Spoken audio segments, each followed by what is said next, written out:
मुख्यमंत्री पुष्कर सिंह धामी ने क्षतिग्रस्त सहस्त्रधारा मालदेवता मार्ग का किया निरीक्षण। जिलाधिकारी आर राजेश कुमार को दिए नदी को चैनलाइज करने और सड़क के क्षतिग्रस्त हिस्से को ठीक कराने के निर्देश।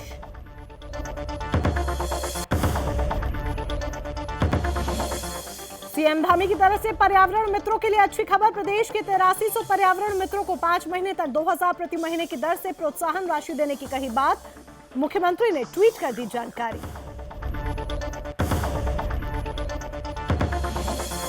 पूर्व मुख्यमंत्री त्रिवेंद्र सिंह रावत ने ब्लॉक डूंडा के ग्रोथ सेंटर का किया निरीक्षण। पूर्व मुख्यमंत्री ने ग्रोथ सेंटर, पर्यटन और होमस्टे को बढ़ावा देने की कही बात। लोगों को मिलेगा रोजगार, जनता को मिलेगा लाभ। धरने पर बैठी एक आशा धरने के दौरान ही हुई बेहोश। 2 अगस्त से आशा कार्यकर्ताओं का धरना है लगातार जारी। अपनी 12 सूत्रीय मांगों को लेकर जताया विरोध।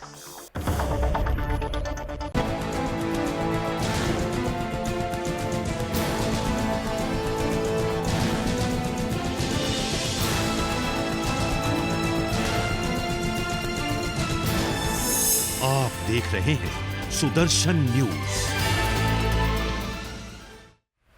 नमस्कार, आप देख रहे हैं उत्तराखंड विशेष और मैं हूं आपके साथ मोनिका ग्रोवर। उत्तराखंड में भारी बारिश की वजह से जगह जगह नुकसान हुआ है। ऐसे में नुकसान का सीएम पुष्कर सिंह धामी मुआयना कर रहे हैं।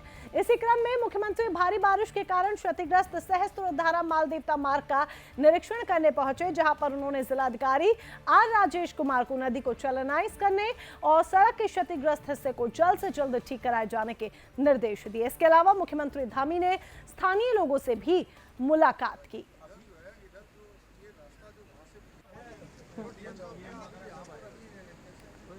सीएम की तरफ से पर्यावरण मित्रों के लिए अब एक अच्छी खबर है। आपको बता दें, प्रदेश के 8300 पर्यावरण मित्रों को 5 महीने तक 2000 प्रति महीने की दर से प्रोत्साहन राशि प्रदान करने की बात कही गई है। इस योजना पर 8.3 करोड़ का व्यय भार आएगा, जिसकी जानकारी मुख्यमंत्री ने ट्वीट के माध्यम से दी। इसी क्रम में सीएम धामी ने कहा कि हम सभी को स्वस्थ रखने में पर्यावरण मित्रों का महत्वपूर्ण योगदान है, जिसके प्रति सरकार पूर्ण रूप से संवेदनशील है।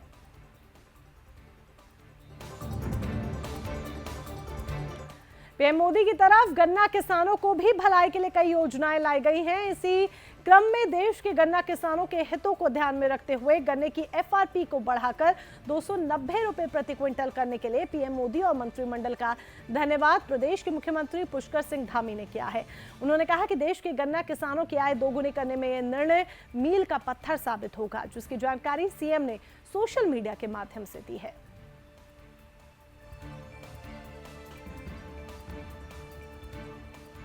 मुख्यमंत्री पुष्कर सिंह धामी के निर्देश पर हरिद्वार महाकुंभ 2021 में कोविड की फर्जी आरटीपीसीआर प्रकरण में 2 अधिकारियों को निलंबित कर दिया गया है। मुख्यमंत्री ने कहा कि किसी भी स्तर पर भ्रष्टाचार और लापरवाही को बर्दाश्त नहीं किया जाएगा। इस मामले में दोषी पाए जाने वालों पर कड़ी कार्रवाई की जाएगी।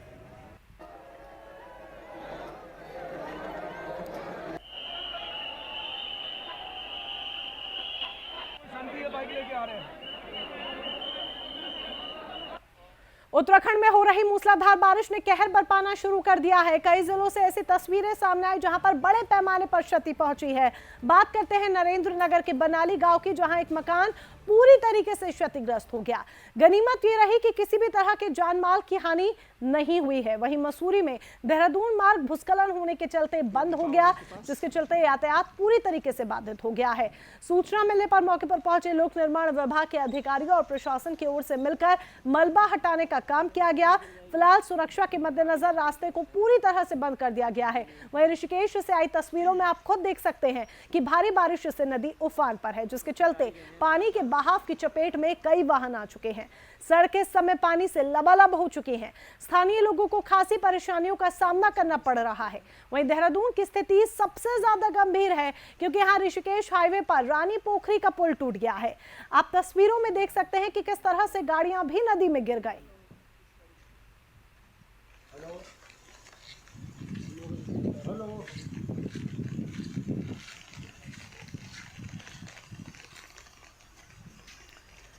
और इस बीच एक बड़ी खबर आ रही है। बड़ी खबर का रुख कर लेते हैं। सीएम धामी ने व्यावसायिक शिक्षा कार्यक्रम का शुभारंभ किया है। इस वक्त की बड़ी खबर आपको बता दें, सीएम ने व्यावसायिक शिक्षा का शुभारंभ किया है। इस वक्त की बड़ी खबर उत्तराखंड से अपने दर्शकों तक पहुंचा रहे अभिभावकों और अध्यापकों से वर्चुअल संवाद सीएम धामी ने किया है। इस वक्त की बड़ी खबर, छात्र छात्राओं को भी सीएम पुष्कर सिंह धामी ने संबोधित किया। न सिर्फ छात्र छात्राओं को बल्कि उनके माता पिता के साथ भी बात की। शिवानंद नौटियाल छात्रवृत्ति की राशि में बढ़ोतरी करने का भी फैसला लिया। व्यावसायिक शिक्षा कार्यक्रम का शुभारंभ सीएम धामी ने किया है। इस वक्त की बड़ी खबर। आगे बढ़ते हैं। भगवानपुर ब्लॉक के गांव फतेहपुर झड़ियान ग्रांट के ग्राम सचिव और ग्राम प्रधान पर मनरेगा के मजदूरों ने तालाब की खुदाई कराकर पैसे नहीं देने का आरोप लगाया।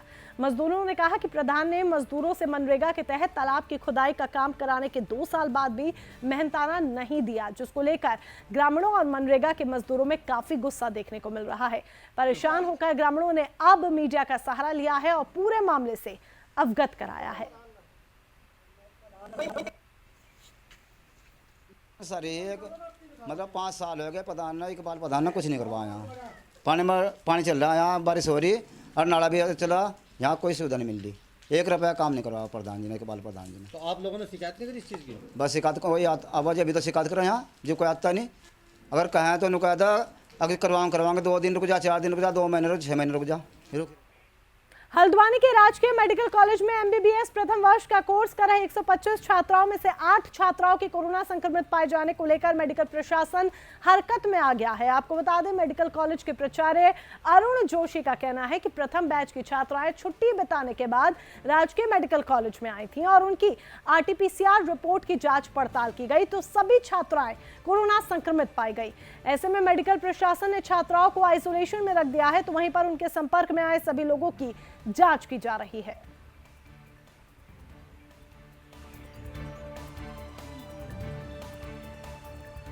काशीपुर के कुंडा थाना क्षेत्र के गैस सिलेंडर्स से भरे ट्रक ने अनियंत्रित होकर बाइक सवार को टक्कर मार दी।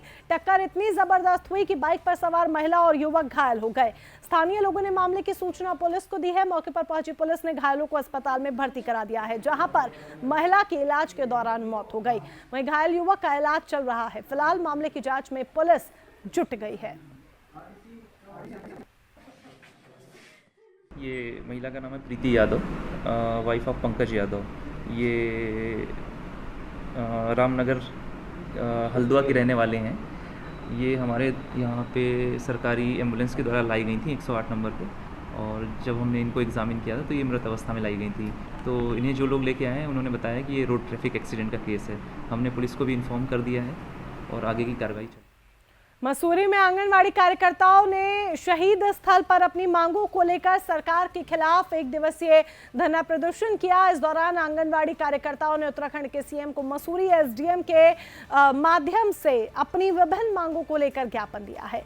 आंगनवाड़ी कार्यकर्ताओं ने कहा कि उत्तराखंड में हजारों आंगनवाड़ी कार्यकर्ता और हेल्पर अपनी मांगों को लेकर संघर्ष कर रहे हैं, लेकिन सरकार कार्यकर्ताओं की मांगों पर ध्यान नहीं दे रही। उन्होंने कहा कि आंगनबाड़ी कार्यकर्ताओं ने कोरोना काल में फ्रंट लाइन के रूप में काम कर लोगों की सेवा की है, लेकिन सरकार मांगों पर ध्यान नहीं दे रही है। बाकी जो समान वेतन और समान काम की बात है, कोरोना काल में आंगनवाड़ी कार्यकर्त्री निर्भीकता के साथ अपने क्षेत्रों में उतरी और उन्होंने अपने बच्चों का, छोटे छोटे बच्चों को नहीं देखा, कुछ नहीं देखा, और वो घर घर जाकर उन्होंने कोरोना की दवाइयां बांटी। वैक्सीनेशन में आज भी हमारी ड्यूटी थी, हम ड्यूटी के बाद आज यहाँ पर आके एक सांकेतिक, हमने अपना काम से हम पीछे नहीं हट रहे हैं। आज भी हम 1:30 बजे तक ड्यूटी पर बैठे थे वैक्सीनेशन की, और उसके बाद हम लोग आकर यहाँ। मसूरी में एक निजी संस्था की ओर से पौधारोपण के कार्यक्रम का आयोजन किया गया, जिसमें बतौर मुख्य अतिथि के रूप में एसडीएम मनीष कुमार और डीएफओ कहकशा नसीम ने शिरकत कर पौधारोपण किया। वहीं डीएफओ कहकशा नसीम ने बताया कि मंसूर पौधा काफी तादाद में मसूरी में पाया जाता है। इस पौधे को संरक्षण के लिए पहल संस्था की ओर से की गई है, जो एक सराहनीय कदम है। पेड़ उधर लग रहा है, किधर लग रहा है? पेड़ बात हो रही है। मसूरा एक श्रब होती है, झाड़ी नुमा एक पेड़, कभी कभी पेड़ का भी शक्ल ले लेता है, लेकिन जो इसकी सबसे जो इसका नाम मसूरी का, इसी के श्रब के नाम पे ही, मसूरा के नाम पे ही पड़ा है मसूरी। और ये बहुत जो हमारी मोस्टली स्लैंड वो है, जितनी भी स्लोप्स हैं हिल के, और उसमें ज़्यादातर ये पाया जाता है और बहुत अच्छा सॉइल बाइंडर है। ये एक अभिनव पहल है। ये जो पेड़ है यहाँ के क्लाइमेटिक कंडीशंस के लिए अच्छा ये है। और अभी तक हम लोग देख रहे हैं कि इन्वेसिव स्पीसीज़ जो हैं वो इधर उधर लगाई जा रही हैं, लेकिन ये डीएफओ मैडम की बहुत ही अच्छी पहल है। और पहल जो ग्रुप है उन्होंने भी बहुत अच्छा काम किया है कि ऐसे पौधे जो हमारे ऐसे जियो क्लाइमेटिक कंडीशन के लिए ठीक हैं, उनको यहाँ हमने आज उसको पहचान अलग से भी हमने दी है। उसको हमारे जो धरोहर है मॉल रोड पे, उससे केंद्रीय वक्फ काउंसिल के सदस्य रईस खान पठान ने मसूरी में अंडा खेत की जमीन का निरीक्षण किया, साथ ही स्थानीय लोगों से बातचीत भी की। वहीं लोगों ने वक्फ बोर्ड कमेटी पर भ्रष्टाचार के कई गंभीर आरोप लगाते हुए कहा कि कमेटी के सदस्य लगातार उनका उत्पीड़न करने का काम कर रहे हैं, उन पर जगह खाली करने का दबाव बनाया जा रहा है।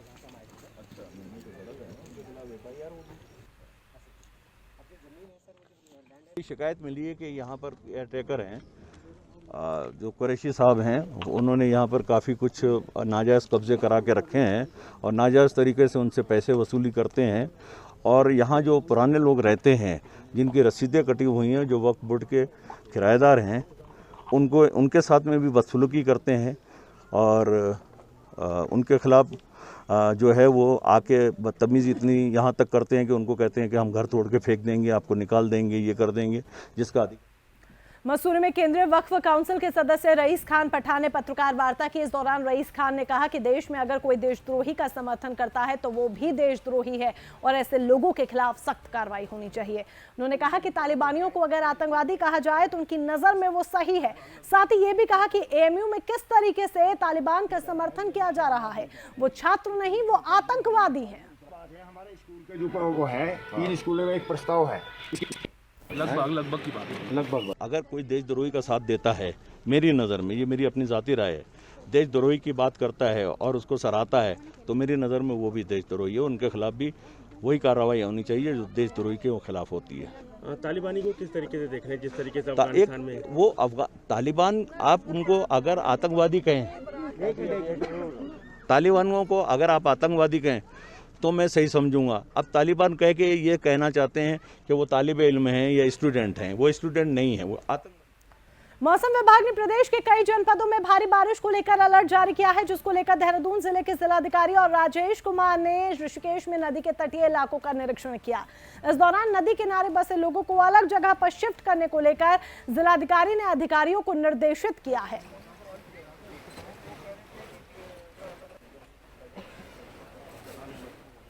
4 दिनों से रेड अलर्ट जो है जारी है। आज भी रेड अलर्ट है, अगले 2-3 दिन और रहेगा। तो अभी कल परसों काफ़ी बारिश भी हुई थी और नुकसान भी हुआ था। प्रॉपर देहरादून टाउन में भी हुआ था, ऋषिकेश में भी हुआ है, डोईवाला में भी हुआ है। तो कल मैं भ्रमण में देहरादून टाउन में भ्रमण कर रहा था, तो आज इसी परिप्रेक्ष्य में यहाँ पे आया हूँ। और यहाँ पे ये भी बताया गया था कि चंद्रभागा नदी के किनारे कई लोग।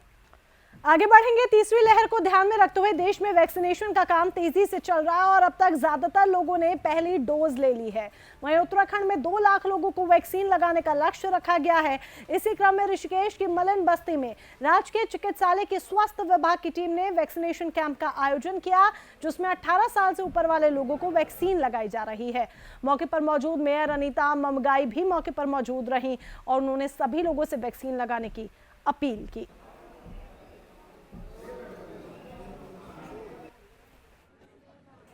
ये सबसे पहले तो मैं आभार व्यक्त करती हूँ ऋषिकेश की समस्त क्षेत्र की जनता के ओर से, देश के यशस्वी प्रधानमंत्री नरेंद्र भाई मोदी का, जिन्होंने कि दुनिया का सबसे बड़ा मुफ्त टीकाकरण अभियान चलाया। उसी के तहत आज हमारे वार्ड नंबर 1, 2, 3 वार्डों का ये टीकाकरण अभियान चल रहा है, जिसमें 18+ आयु वर्ग के सभी नौजवान। सामुदायिक स्वास्थ्य केंद्र के सामने धरने पर बैठी आशाओं में से एक आशा धरने के दौरान अचानक से बेहोश हो गई, जिसके बाद उन्हें अस्पताल लाया गया। दरअसल 2 अगस्त से आशा कार्यकर्ता लगातार अपनी 12 सूत्रीय मांगों को लेकर धरने पर बैठी है, जिसके चलते उनका स्वास्थ्य बिगड़ता गया और एक प्रदर्शनकारी अचानक बेहोश हो गई। वहीं आशाओं का कहना है कि स्वास्थ्य विभाग में तैनात चिकित्सक जब अस्पताल गेट तक आने में असमर्थ है तो वे अन्य मरीजों के प्रति कितने सजग होंगे।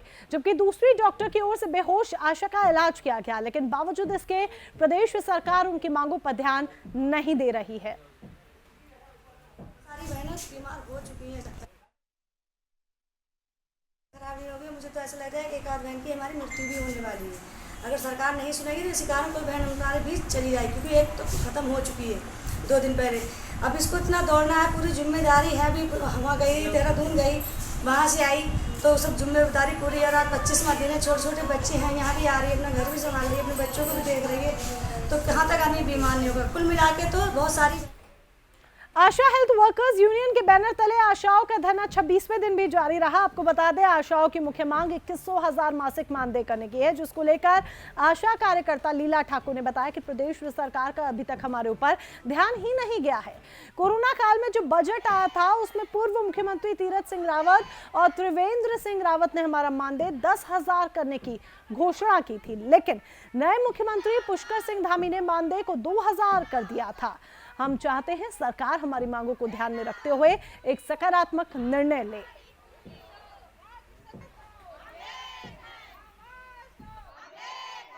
मुख्यमंत्री का घेराव करने की सोच रखी है, क्योंकि इन्होंने हमारी मांग अभी तक सुनी नहीं है, हमारी आवाज़ इनके कानों पे पहुंची नहीं है। क्योंकि जो कोरोना काल का बजट था, त्रिवेंद्र सिंह और तीरथ सिंह जी ने उन्होंने घोषित करा था कि कोरोना में 10,000 करेंगे, और धामी सरकार ने ये कह दिया कि इनको 2-2 हज़ार करके बांट दिया। उन्होंने अपनी तरफ से हमें कुछ नहीं दिया है। हम लोग सोच रहे हैं कि देहरादून कूच पे जाएंगे करके।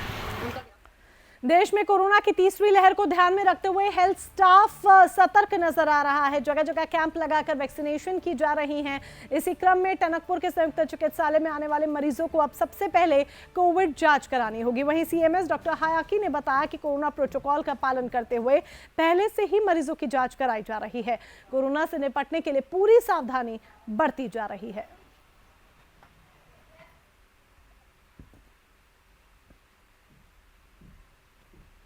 अल्ट्रासाउंड से पहले या मैंने कोई यहाँ जो मेडिकल प्रोसीजर होता है उससे पहले जो है कोविड के नियम को पालन करते हुए जो है कोविड की जांच करना अपेक्षा।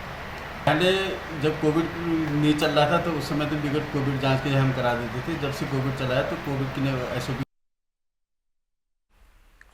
तो मरीजों का कोरोना टेस्ट हो रहा है, वैक्सीनेशन कराई जा रही है, वैक्सीनेशन पर ध्यान दिया जा रहा है। चूंकि संकेत मिलने लग गए हैं कोरोना की तीसरी लहर को लेकर, चेतावनी जारी की गई है, ऐसे में प्रशासन का, शासन का, स्वास्थ्य विभाग का, सभी का फोकस है कि लोगों के स्वास्थ्य पर, लोगों पर ध्यान दिया जाए ताकि उनकी सेहत के साथ खिलवाड़ ना हो। उधम सिंह नगर से भाई बहन के रिश्ते को शर्मसार करने का मामला सामने आया है, जहां पर एक भाई ने अपनी मामा की बेटी के साथ घिनौनी हरकत की, जिसकी शिकायत पीड़िता ने पुलिस को दी है। लेकिन 1 महीना बीत जाने के बाद भी अभी तक आरोपी की गिरफ्तारी नहीं हुई है। परेशान होकर पीड़िता ने आत्मदाह करने की धमकी भी दी, जिसका जिम्मेदार थाना इंचार्ज को बताया है। वहीं थाना इंचार्ज ने बताया कि मामला दर्ज कर जांच शुरू कर दी गई है और सबूत मिलने पर आरोपी को गिरफ्तार कर लिया जाएगा।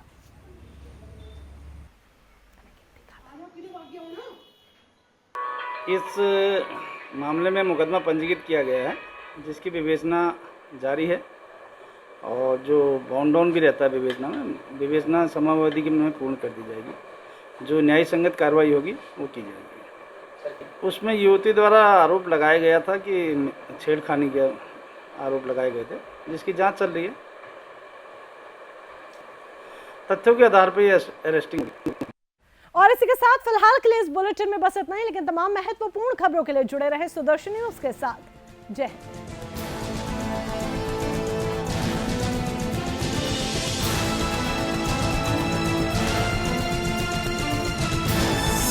आप देख रहे हैं सुदर्शन न्यूज।